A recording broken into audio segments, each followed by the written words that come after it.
Today we will be talking about the examination of parotid swelling. Okay. First of all, we should know about two things before starting the examination of the swelling in the parotid region. Normal parotid gland is never palpable.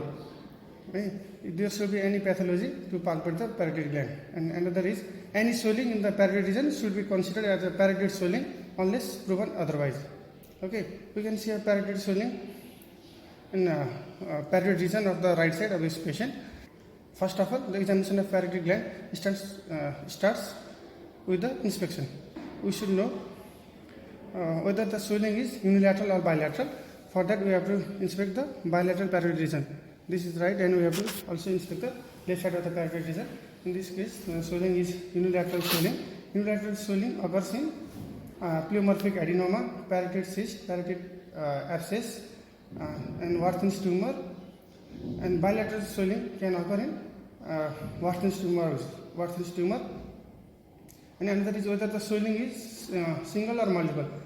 In this case, we can see a single swelling in the parotid region. Now the site of the swelling.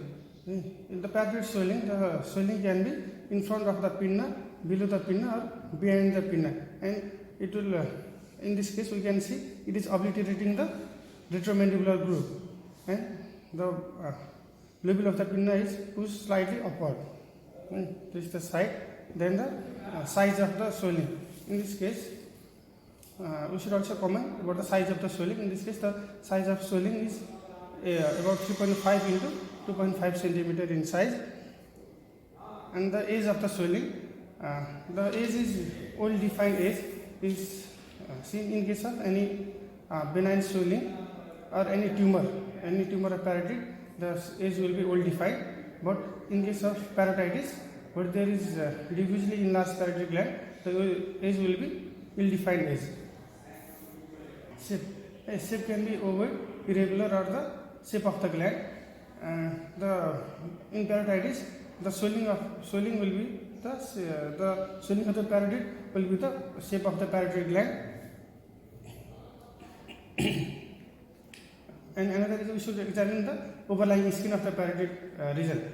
The overlying skin will be browny edematous in case of parotid abscess. And we should also inspect whether there is presence of any fistula in the parotid region. If there is presence of any fistula in the parotid region, we should know the location of the fistula, whether it is over the gland or whether it is arising in relation to the parotid duct. And the most common cause of fistula is trauma, and other causes include previous history of parotidectomy, any malignancy. If there is any parotid surgery in the past, we can say scar mark in the parotid region. Visible pulsation can also be seen in the parotid region if there is aneurysm of superficial temporal artery, and the bluish hue can be seen over the skin of the swelling if the swelling is a vascular swelling, like in case of hemangioma. Now this is the inspection of parotid swelling. Now we will move on to the palpation.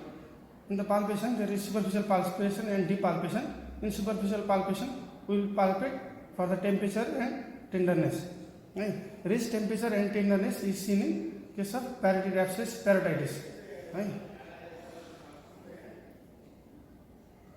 And now deep palpation. In deep palpation, we will confirm the finding of inspection, like shape of the swelling, size of the swelling, age of the swelling, and surface of the swelling. We will confirm the finding of the inspection. And then other is by palpation, we can also know the consistency of the swelling. The parotid swelling can be cystic, firm, or indurated. The firm swelling of parotid region is seen in pleomorphic adenoma. The cystic swelling of parotid region is seen in case of Warthin's tumor, mucoepidermoid tumor, and pleomorphic adenoma also we can see a cystic swelling. The firmness of the swelling in pleomorphic adenoma is determined by the content of its stroma, because in pleomorphic adenoma the stroma is myxoid stroma, which contains both mucinous component and a cartilaginous component. If the content of the stroma is more mucinous, then the swelling will be cystic. But if the content is more cartilaginous, then the swelling will be firm. And indurated swelling can be seen in case of parotitis. And another is the fluctuation test. The fluctuation the fluctuation in parotic swelling appears very late. So, because of the strong parotic fascia, so the finding of the skin is considered as a diagnostic. As in case of parotic abscess, the skin will be browny edematous. The temperature of the skin will be raised and there will be tenderness. And another is the pitting over the swelling. If on tapping, if there is pitting over the swelling, it is seen in case of parotic abscess. And another is the fixity to the underlying structure. For testing the fixity to the underlying masseter muscle, we should test the mobility of the swelling over the contracted masseter muscle. For that, we will ask patient to clench his teeth. We will ask patient to clench his teeth and we will check the fixity of the swelling by moving the swelling over the contracted masseter muscle. We can see the swelling is mobile, so it is not a fixed swelling, it is a mobile swelling. Now this is after palpation. Now we will do the examination of oral cavity and oropharynx. Okay, because the parotid duct, which is known as extensions duct, open into the oral cavity. For that, we have to examine the oral cavity. And for examining oral cavity, we will ask patient to open his mouth and we will retract the buccal mucosa laterally by using a tongue depressor, so that we can visualize the extensions duct. Extensions duct open in the buccal mucosa against the upper second molar teeth. If there is congestion over the extensions duct, it is seen in case of inflammatory condition like parotitis. And the suppurative, in case of suppurative parotitis, the purulent saliva can be expressed through the extensions duct while giving a gentle pressure over the parotid gland. We can see a purulent saliva coming out through the extensions duct. And in case of malignancy, we can see the blood mixed saliva coming out through the extensions duct while giving a gentle pressure over the parotid gland. In this case, the extensions duct seems to be normal. Now, for palpation of the extensions duct, there are two parts of extensions duct. One is the extensions duct lying superficial to the masseter muscle, and another is the terminal part of extensions duct. For palpating the extensions duct over the masseter muscle, we will ask patient to clench his teeth and we will palpate by rolling the finger over the masseter muscle for palpating the extensions duct. Now we will palpate the extensions duct over the masseter muscle by rolling the finger over it. Extensions duct is not palpable. And for palpating the terminal part of the extensions duct, we will palpate. Bijunctional palpation is done. For bijunctional palpation, we will insert one finger inside the mouth and another finger is outside the mouth over the cheek, and we will palpate the terminal part of extensions duct.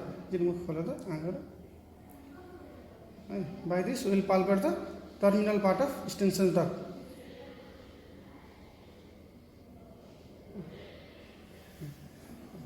For examination of this is for the examination of extensions duct.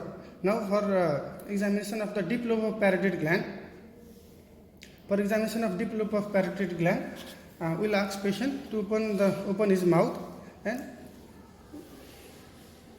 we will depress the tongue with the tongue depressor, and we will see for the deviation of the soft palate and tonsil anteromedially.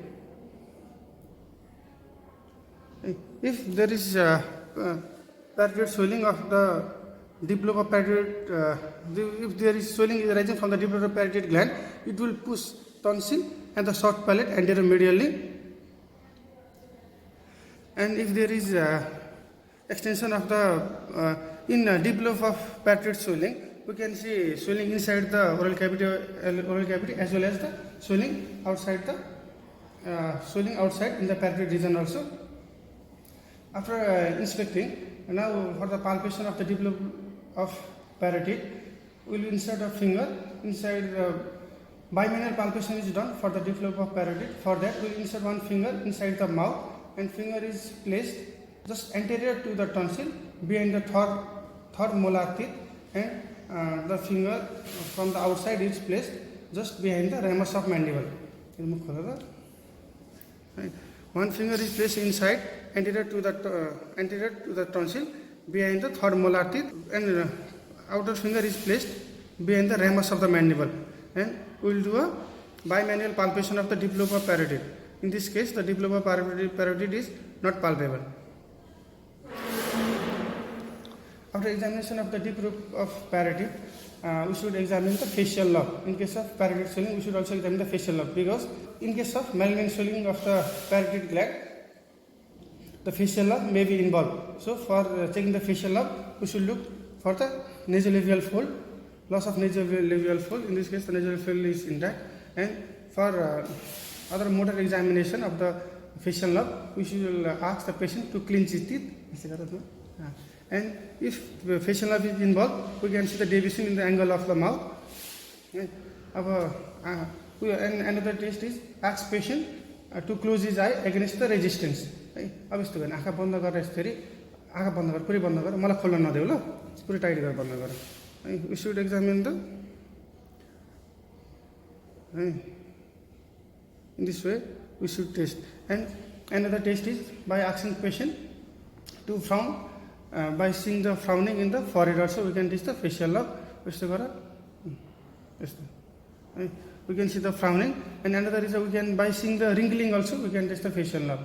यस्तो माथि हेरेर यस्तो bilateral wrinkling can also be seen. In this case, facial lobe is intact as the swelling is arising from the superficial lobe of the parotid gland. After checking the facial lobe, if the swelling is malignant and it has involved the periarticular space and or the temporomandibular joint, the movement of the jaw is restricted. For checking the movement of the jaw, ask patient to open his mouth. In this case, we can see that the mobility of the jaw is not restricted, so the temporomandibular joint is not involved. And in case of parotid swelling, we should also examine the neck nodes. And neck nodes should also be examined, and I have already discussed about the examination of neck node in my previous video.